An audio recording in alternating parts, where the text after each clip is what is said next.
예배에 참여하는 모든 분들에게 하나님의 크신 은혜가 가득하기를 주님의 이름으로 축원합니다.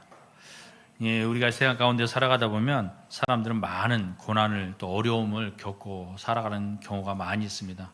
우리의 현실이 늘 기쁨이 있고 감사가 넘치며 하는 모든 일들이 형통하면 얼마나 좋겠습니까? 그러나 우리의 현실은 고난이라는 것이 따른다는 것입니다.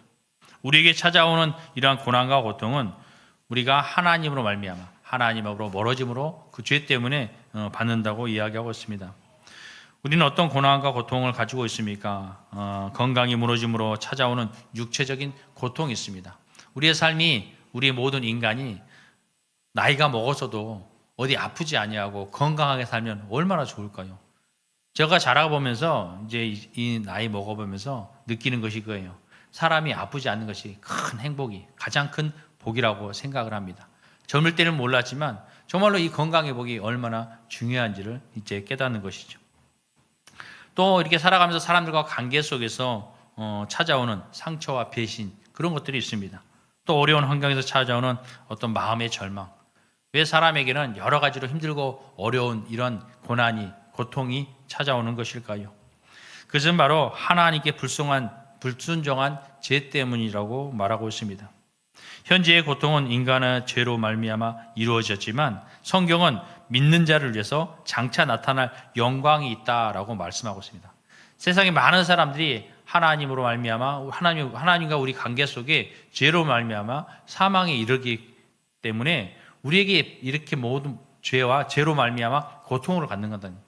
고난을 받는다고 이야기하고 있습니다. 그러나 믿는 자에게는 여러분들이 가져야 할 희망이, 소망이 있다는 것입니다. 그것은 뭐냐면 지금은 아니지만 여러분이 그 믿음을 통해서 장차 우리에게 나타날 소망이 있다는 것이죠. 그 영광이 있다는 것입니다. 그래서 미래에 약속하신 영광을 소망하며 현재의 고난을 인내하며 살아야 된다라고 우리에게 고명하는 것이죠. 오늘 18절 말씀이 그러잖아요. 생각건대 현재의 고난은 장차 우리에게 나타날 영광과 좋게 비교할 수도 없도다라고 말씀합니다. 비교할 수도 없다는 것, 비교할 수조차도 없다고 우리에게 이야기하고 있는 것이죠. 우리는 죄가 어떻게 시작되었습니까? 창세기 3장은 사람이 죄를 범한 이후로 하나님이 주신 축복을 다 잃어버리는 모습을 보여주고 있습니다. 하나님께서는요, 천지를 창조하셨어요. 또 에덴 동산을 만드시고 이 세상의 모든 것을 만드시고 사람들에게 다 내주었습니다. 먹고 마시고 다스리라고, 생육하고 번성하라고 사람에게 주었어요. 그런데 하나님과 약속된 그 계명을 어겼습니다. 지키지 못했어요. 그래서 영원히 살 수 있는 그곳에서, 하나님과 영원히 살 수 있는 그곳에서 어떻게 됐습니까? 쫓겨나게 되었어요. 그것이 첫째, 하나님과 우리 사이에 계명을 지키지 못한 것으로 말미암아 죄가 우리에게 들어온 것입니다. 죄가 가져온 가장 큰 고통은 바로 사망인 것이죠.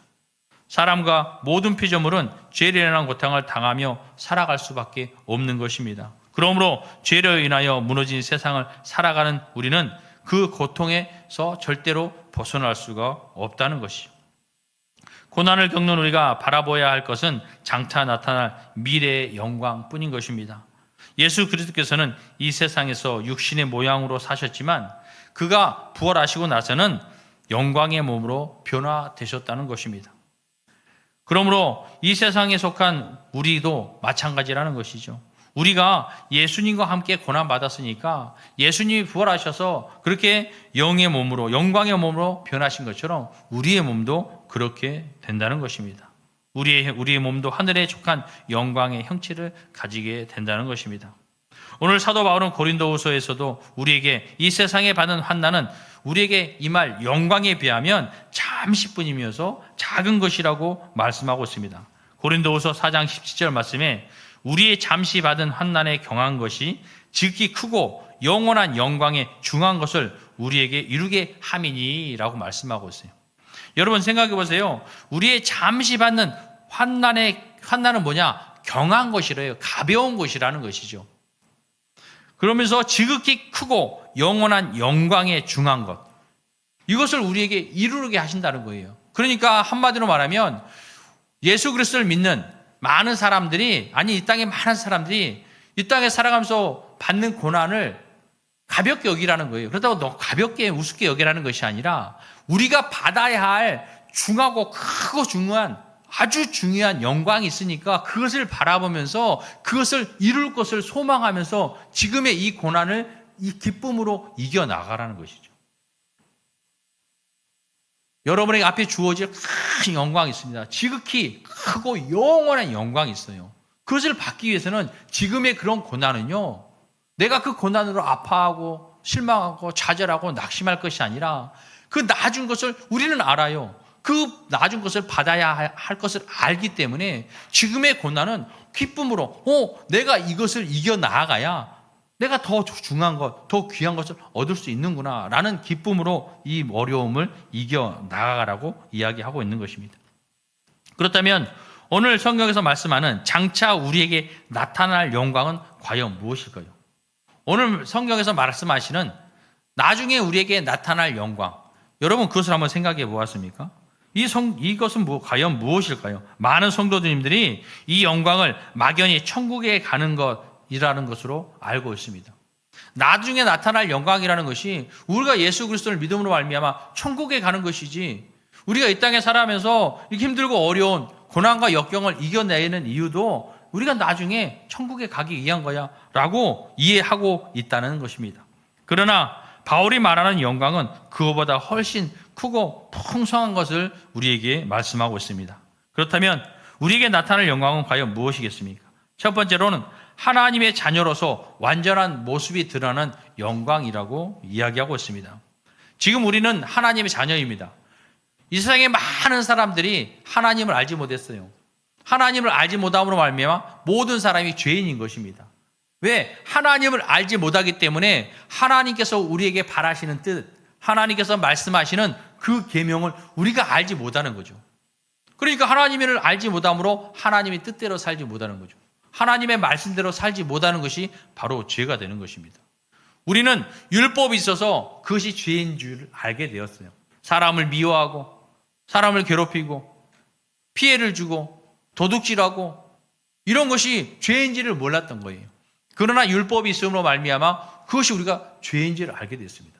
결국 하나님을 알지 못할 때는요, 내가 미워하는 것이 죄인지 몰랐어요. 그러나 율법, 하나님을 알게 되니까 미워하는 것도 죄구나라고 알게 된 거죠.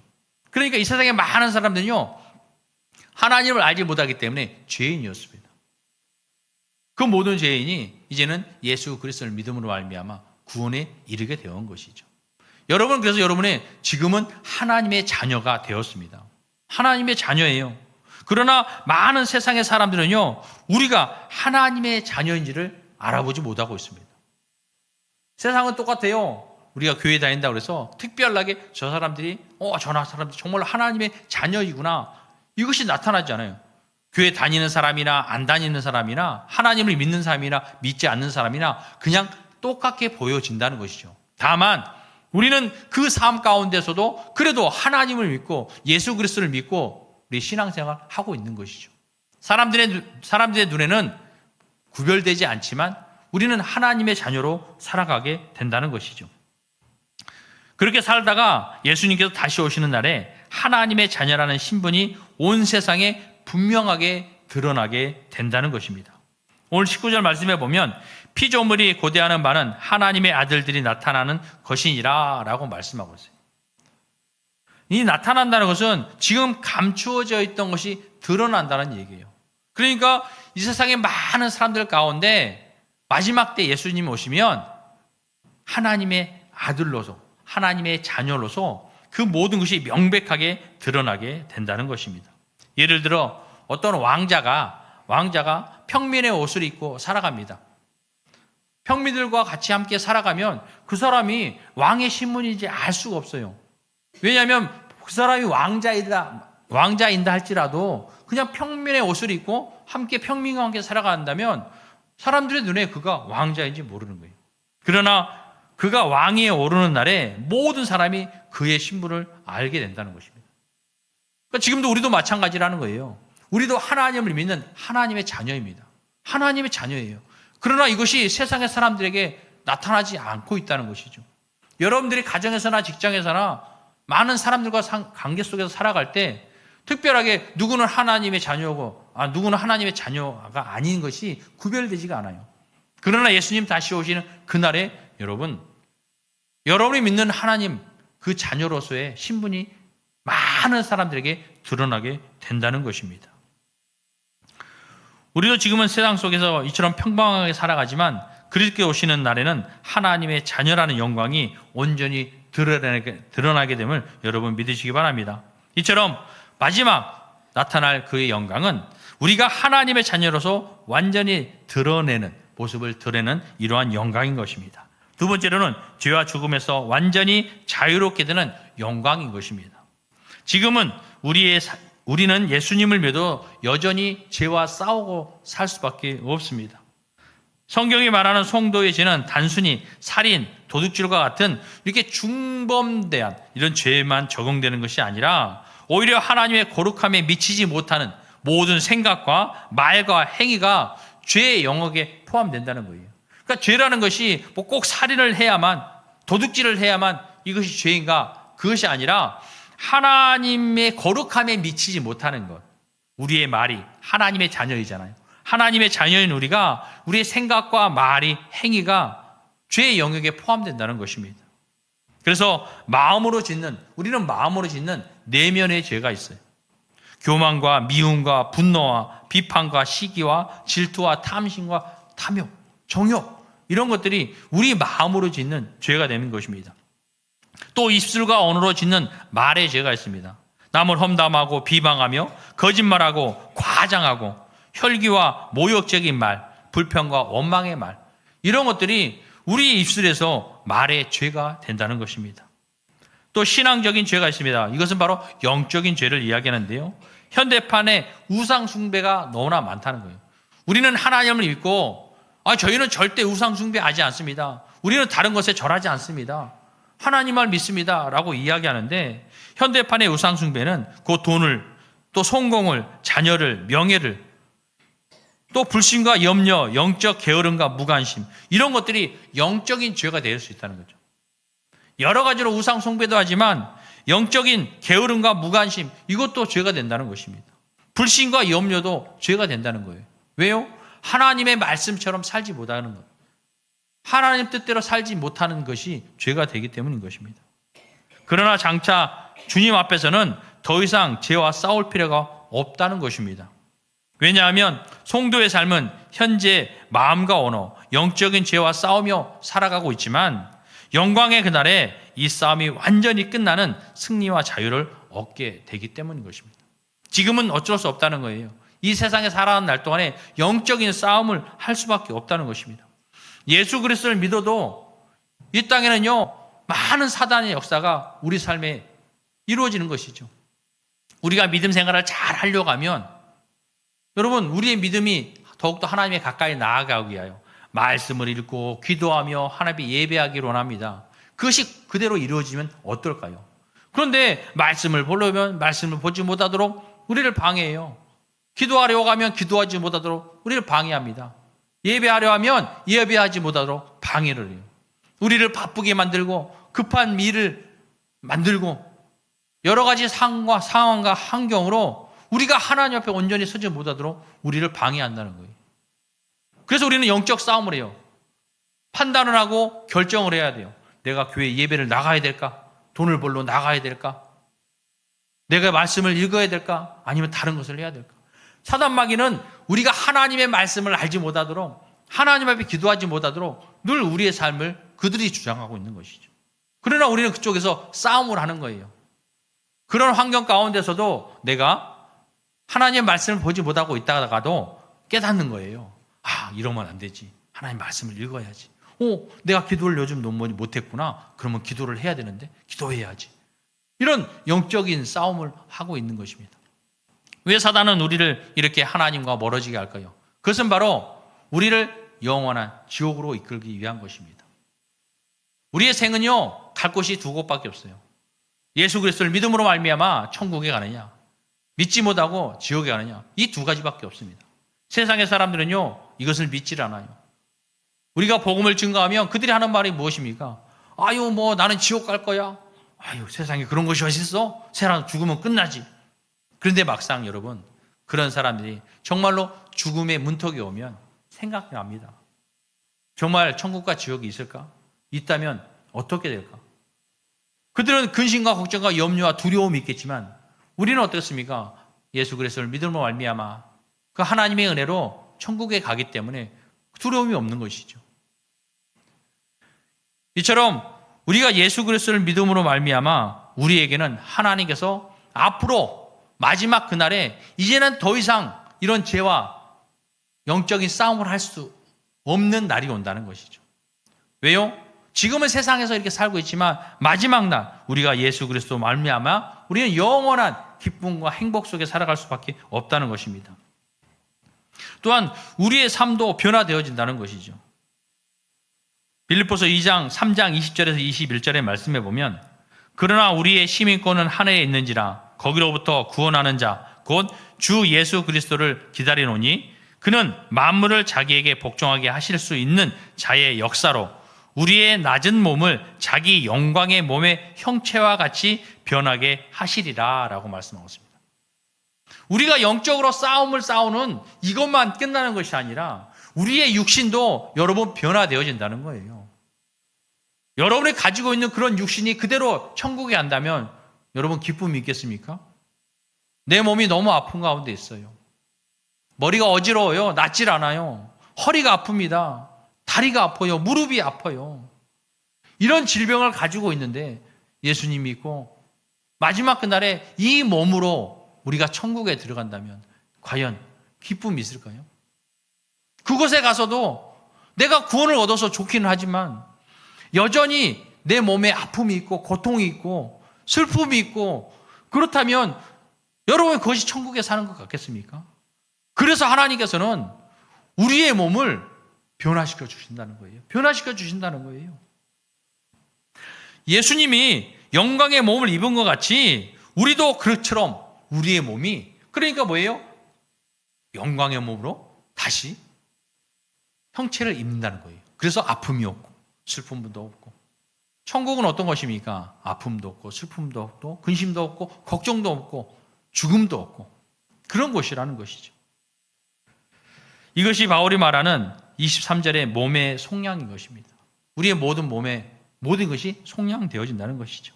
현재의 싸움은 잠시이지만 주님 안에서 누릴 승리는 영원함을 여러분 기억하시기 바랍니다. 그러므로 우리는 언제나 믿음으로 싸우고 소망으로 견디며 감사함으로 하루하루를 살아가는 성도님들이 될 수 있기를 바랍니다. 세 번째로는 하나님과 완전한 교제를 누리는 영광인 것입니다. 지금 우리는 믿음으로 하나님을 만납니다. 우리가 정말로 하나님의 눈으로 볼 수가 없어요. 믿음으로 신앙생활하면서 여러분들이 말씀을 통해서 예배를 통해서 찬양을 통해서 하나님을 만나고 있는 것이죠. 하나님의 임재를 경험하는 거예요. 직접 내 눈으로 하나님을 만나는 것이 아닙니다.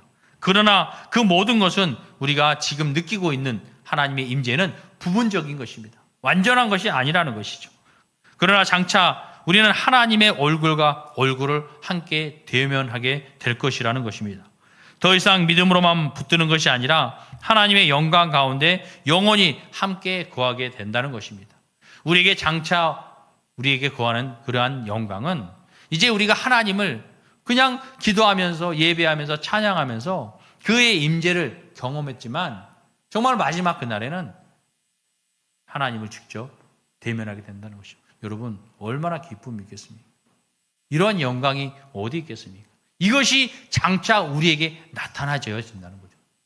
그러면 우리 여러분이 지금 살아가면서 그러한 일들을 우리가 앞으로 우리에게 나타날 건데 내가 이거 못 참겠습니까? 지금의 내 삶에 힘들고 어려운 상황과 문제 내가 좀 이겨낼 수 있는 힘이 여러분에게 생긴다는 것이죠. 이러한 영광을 누리는 여러분의 삶이 되시기 바랍니다. 네 번째로는 만물이 회복되는 영광입니다. 오늘 21절 말씀에 그 바라는 것은 피조물도 썩어짐의 종노릇한 데서 해방되어 하나님의 자녀들의 영광의 자유에 이르는 것이라 라고 말씀하고 있습니다. 온 피조물도 썩어짐의 종노릇에서 해방될 날을 기다린다고 우리에게 말씀하고 있어요. 그래서 전쟁도, 환경 파괴도, 질병도, 죽음도 더 이상 존재하지 않는 새 하늘과 새 땅이 우리에게 나타난다는 것이죠. 여러분, 그것이 우리 사람에게만 있는 것이 아니라 하나님께서 세우신, 하나님께서 지으신 모든 피조물들이 다 원한다는 거예요. 지금 왜 그렇습니까? 우리 사람들만은 죄를 짓고 또 이러한 어려움과 고난과 고통을 당하는 것이 아니라 하나님께서 우리 피조물들에게도 그들에게도 뭐래요? 심판을 주셨어요. 사람에게는 땀을 흘려야 먹을 것이 생기고 우리 여인들에게는 해산의 고통을 주고 땅에게는 가시와 엉겅퀴를 주고 이런 식으로 사람마다 또 피조물마다 이렇게 어려움을 겪게 하셨습니다. 그래서 그 피조물들도 썩어짐의 종로에서 해방될 날을 기다린다는 거예요. 피조물까지. 그건 뭐냐면 회복되어진다는 것이죠. 사람이 회복되어지고 저주를 받았던 땅도 회복되어지고 모든 것이 회복되어진 것을 기다리는 것입니다. 이사야 11장에 보면 그래서 예수님이 이 땅에 태어나는데 이 땅에 오시는데 그로 인하여 이루어질 나라를 묘사한 것이 있습니다. 이사야 11장 1절에 보면 이런 말이죠.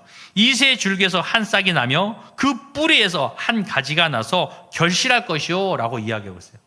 이새는 누구입니까? 다윗의 아버지잖아요. 그 이새에서 뿌리가 난 뿌리, 그렇죠? 줄기가 쭉 뭐냐면 계속해서 대대손손 내려오는 자전을 이야기하죠. 그 중에 한 뿌리에서 가지가 난다는 거예요. 그러니까 이새의 그런 모든 우리도 조상들이 있지만 이 조상들이 힘들고 어려운 삶 가운데 보면 이 땅에 살면서 뭐 아무것도 없이 사라져 버렸습니다. 그런데 그 뿌리에서 앞을 쑥 잘라버렸잖아요. 나무도 밑둥을 뚝 잘라버리면 없어진 것 같잖아요. 그런데 거기서 뿌리가 하나 난다는 거예요. 그것이 누구냐? 바로 예수님을 이야기합니다. 예언자 구세주를 이야기하고 있어요. 그가 결실한다는 것이죠. 그래서 이사야 11장 6절에서부터 9절까지의 말씀을 보면 그때에 이리가 어린 양과 함께 살며 표범이 어린 염소와 함께 누우며 송아지와 어린 사자와 살찐 짐승이 함께 있어 어린 아기에게 끌리며 암소와 곰이 함께 먹으며 그들의 새끼가 함께 엎드리며 사자가 소처럼 풀을 먹으며 젖 먹는 아기가 독사의 구멍에서 장난하며 젖된 어린아이가 독사의 굴에 손을 넣을 것이라. 내 거룩한 산 모든 곳에서 해됨도 없고 상함도 없을 것이니 이는 물이 바다 덮음같이 여호와를 아는 지식이 세상에 충만할 것임이니라 라고 말씀하고 있어요. 여러분, 이것이 무엇이냐면 우리에게 앞으로 있을 것에 대한 예언인 것이죠. 예수님께서 이 땅에 오셔서 그가 이루는 열매가 바로 이런 것이라는 것입니다. 그래서 이것은 메시아의 통치 아래에서는 죄와 폭력이 사라지고 평화가 회복되어짐을 이야기하고 있는 것입니다. 우리가 누릴 영광은 개인의 행복만이 아니라 하나님께서 창조 세계를 새롭게 하시는 완전한 회복을 말씀하고 있는 것입니다. 그러므로 우리는 이러한 영광을 누린다는 거예요. 지금 누리는 것이 아니라 우리가 그 열매가 맺어질 때 예수님께서 다시 오시는 그날에 이러한 영광이 여러분에게 주어진다는 것입니다. 마지막으로 그리스도의 영광에 함께 참여하는 이러한 영광이 우리에게 주어지는 것입니다. 가장 큰 영광은 예수님의 영광에 참여하는 것입니다. 예수님은 십자가의 고난 뒤에 부활의 영광을 받으셨습니다. 우리도 예수님과 함께 고난을 받는다면 예수님과 함께 영광도 함께 받을 것입니다. 이 영광은 단순히 좋은 환경을 누리는 것이 아니라 그리스도를 닮고 그분과 영원히 함께 사는 삶을 이야기하고 있는 것이죠. 여러분, 오늘 말씀을 통해서 여러분 한번 생각해 보세요. 내가 지금 살아가고 있는 하나님의 자녀로서의 삶이 과연 기쁨이 있고 내게 감사가 있는가? 하나님의 말씀을 믿고는 있지만 왜 내 삶은 여전히 힘들고 어렵고 오히려 감사하기보다 원망하며 불평이 오히려 더 있는 것인지, 나는 내게 주어질 장차 내게 나타날 그러한 영광을 보며 살아가고 있는가? 아니면 내 현실만 바라보며 살아가고 있는지, 우리는 시선을 돌려야 합니다. 하나님께서 약속하신 장차 우리에게 나타날 그 영광을 바라보며 살아야 된다는 것이죠. 여러분, 여기 있는 여성분들은 잘 알고 계실 거예요. 해산의 고통이 있습니다. 그러나 그 해산의 고통의 뒤에는 무엇이 있겠습니까? 사랑하는 내 자녀를 바라볼 수 있는 기쁨이 있는 것이죠. 그러면 누구나 아는 것이잖아요. 내가 이 고통을 겪어야만 내 자녀를 낳을 수 있다는 것을.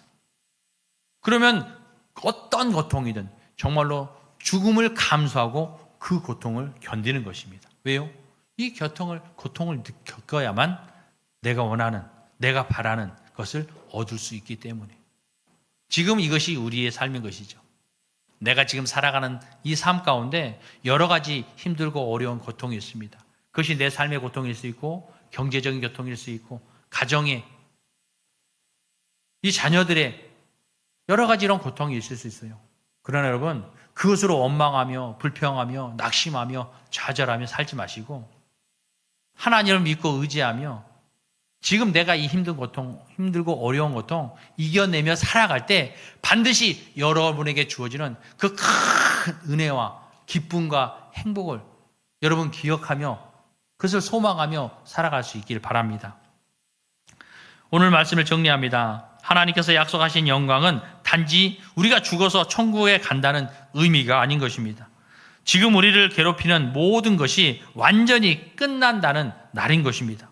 죄도 끝나고 질병도 끝나고 눈물도 끝나고 죽음도 끝납니다. 그리고 하나님의 자녀라는 우리의 신분이 온전히 드러나며 또 예수님과 영원히 함께 살게 되는 영광의 날인 것입니다.